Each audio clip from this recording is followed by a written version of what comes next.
Great. So the best-selling textbook, economics textbook in the country is by N. Gregory Mankiw, based on these 10 principles of economics. And here they are. I'm not going to read them for you. Just take my word for it that you need a PhD in economics to understand these. Fortunately, I have one, and I have taken it upon myself to translate these principles for the uninitiated. Let's begin by separating them into the first 7 principles, which are microeconomics, and the last 3, which are macroeconomics. The difference, of course, being that microeconomists are people who are wrong about specific things, and macroeconomists are wrong about things in general.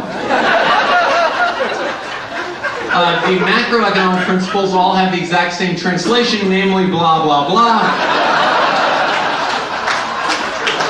As proof, I should only remind you that macroeconomists have successfully predicted 9 out of the last 5 recessions.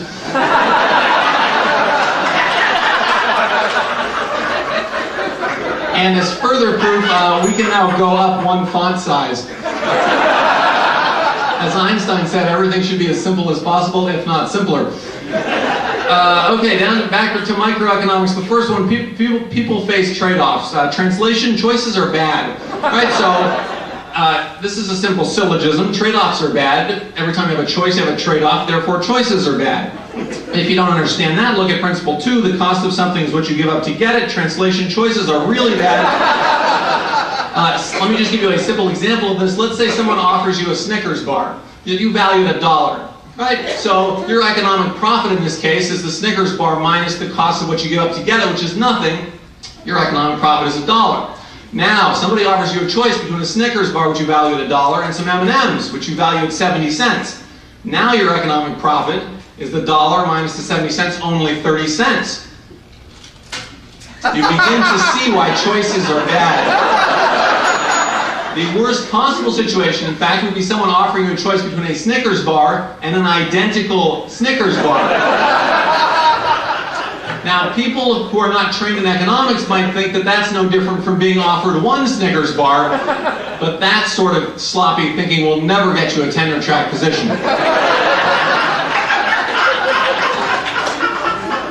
Great, let's simplify this. So choices are bad, really bad. If you don't understand why choices are bad, you're probably stupid. Next principle, rational people think at the margin. Translation, people are stupid. Now, it is immediately obvious to the most casual observer with the meanest intelligence that people do not think at the margin. Nobody goes to a grocery store and says, I'm going to buy an orange, I'm going to buy another orange, I'm going to buy another orange. But if people don't think at the margin, and if, as Mankiw says, rational people do think at the margin, we are led to a most unhappy conclusion. People are not rational. People, in other words, are stupid.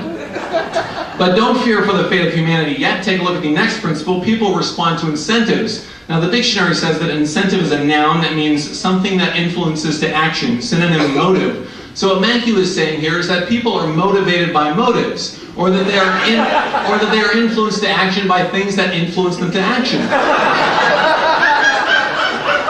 Now, you may think this is a bit like saying that tautologies are tautological, right? I mean, people would have to be pretty stupid to be unmotivated by motives, or to be influenced to inaction by things that influence them to action, right? But remember principle 3, people are stupid. Hence the need for principle 4 to convince us that people aren't that stupid. Great, so simplifying again, let's move on to free trade, our favorite topic. Principle 5, trade can make everyone better off. Translation, trade can make everyone worse off.